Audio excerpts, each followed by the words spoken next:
Hi friends, ఈ వీడియోలో శనగపప్పు మసాలా వడ ఎలా చేయాలో చూద్దాము. ఇక్కడైతే ఒక కప్పు శనగపప్పు 4 అవర్స్ నానబెట్టుకున్నానండి. ఇక్కడైతే 3 ఆనియన్లు, అలానే పచ్చిమిర్చి, కొత్తిమీర అన్నీ వేసి మనమైతే మిక్సీ జార్లో స్మూత్గా రుబ్బుకోవాలి. అలానే వెల్లుల్లి, అల్లం కూడా వేసుకోవాలండి.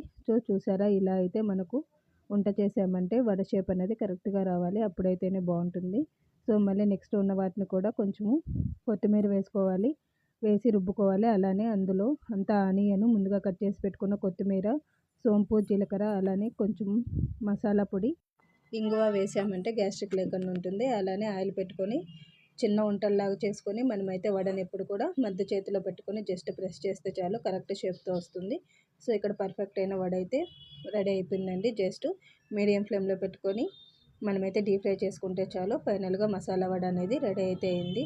ఇదైతే పప్పుచారు, అలానే రసము, పప్పులో కూడా చాలా టేస్టీగా ఉంటుంది. కరకర